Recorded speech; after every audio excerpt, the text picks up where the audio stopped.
A very good morning to you all.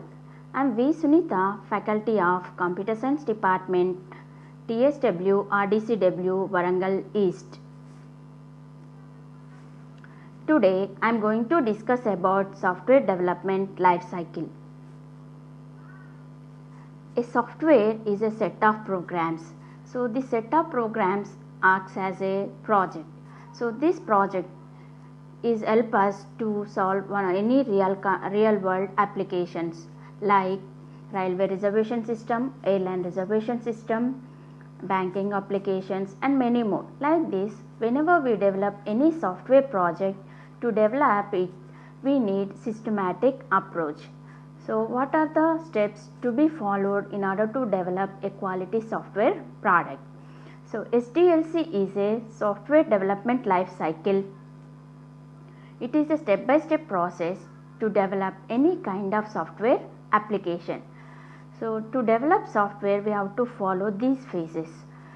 There are 6 different phases in developing software project. The first phase is requirements gathering and analysis phase, design phase, development or coding phase, then comes testing phase, after that deployment phase, finally maintenance or support phase. So coming to the first phase, requirement gathering and analysis phase.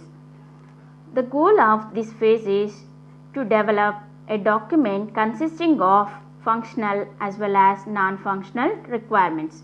For any application, it may be a banking or railway reservation system, will have both functional as well as non-functional requirements.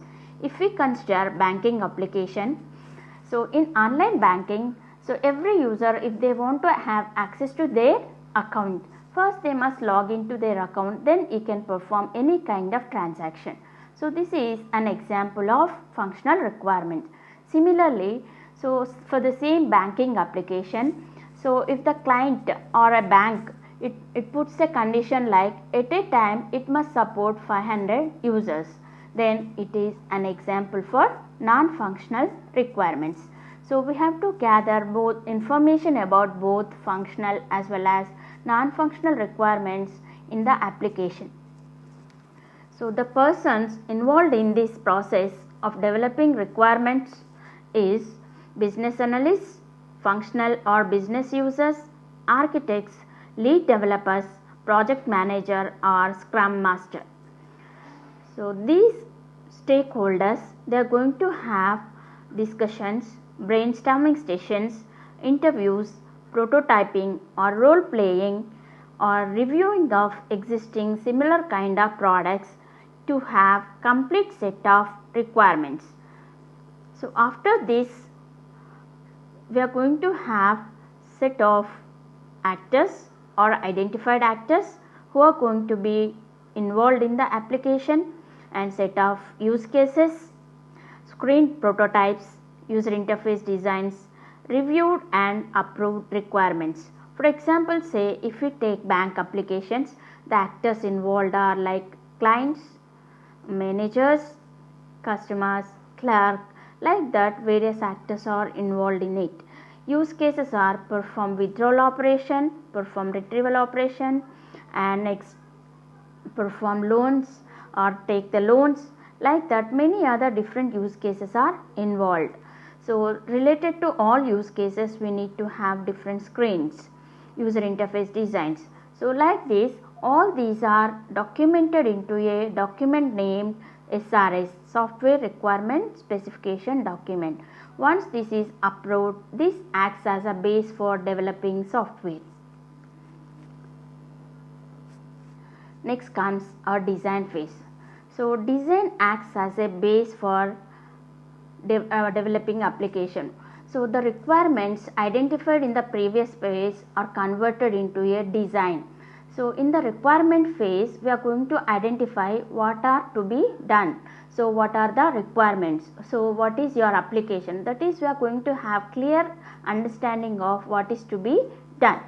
So when coming to the design phase, we are going to identify how it should be solved, okay, how the requirements are solved, okay. So we are going to finally come up with a solution how it can be solved. So during this phase, we are going to develop software architecture or design based on the approved functional as well as non-functional requirements. So who are going to be involved in this design phase? Architects as well as development leaders are going to be involved to develop design phase documents. So the process is design discussions are going to be held and architecture references, similar architecture references to the existing projects, and design patterns references, that is what kind of design patterns while developing the application can be used, and it also refers to the requirement phase deliverables. So during these phases, by using all these inputs, we are going to develop a document called detailed design document. So this detailed design document consists of database design, integration design, application design, infrastructure design, and next these designs are reviewed and approved by the clients, okay. Like this, we are going to develop a detailed design document at the end of design phase. So next comes development or coding phase. During this phase, we are going to develop software programs using chosen programming language. So these programs must meet all the design phase requirements. So whatever we have approved in the design phase, all those must be met by software programs. So who are going to be involved in this? Both developers like high level leader developers and teams are involved during this phase. So the process used for developing application is review the existing designs and write the programs based on the design. So once this process is completed, we are going to have a completed software development, so which will have reviewed and approved software programs, okay. So that is after this phase we will have an executable programs which are going to solve our application. Next comes testing phase. During testing phase, we are going to test both functional and non-functional requirements whether they are satisfied by the developed product. So who are going to perform this testing? So testers are going to perform both the functional as well as non-functional requirements. So what is the process followed? Based on the requirements, so these requirements are available in our SRS, which is a document developed during requirement phase.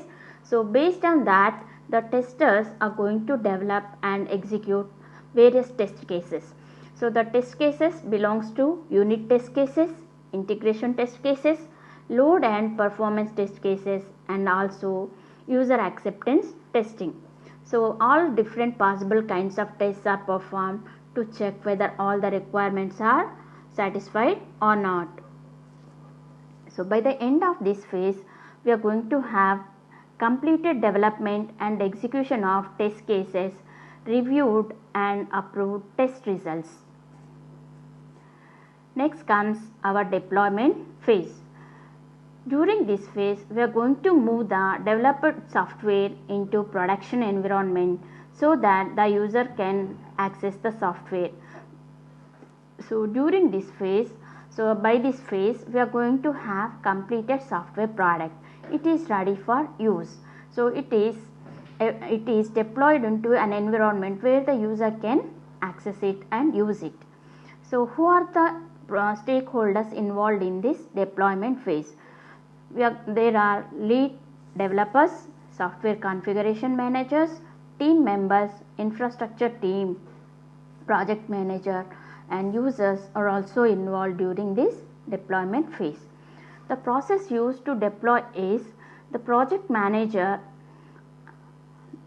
deployment is going to coordinate with the deployment plan with the stakeholders and the set of deployment dates, and they are going to move the software to the production. Next comes our maintenance or support phase. So during this phase, we are going to fix the software bugs or issues that are identified during usage of the software application in production environment. The developers or lead developers and users are going to involved in the maintenance phase. The process used is update and test the software programs to fix the identified issues or bugs in the deployment. Next, finally we are going to have software application with after big bug fixes is available and it can be used by the users. So the total 6 phases are used in developing the software. So the software development life cycle consists of total 6 different phases. These phases help us to perform various issues, and it also helps us to develop a quality product in a systematic approach, so that we are going to develop an efficient software product which satisfies all the requirements within the budget limits as well as scheduled timings.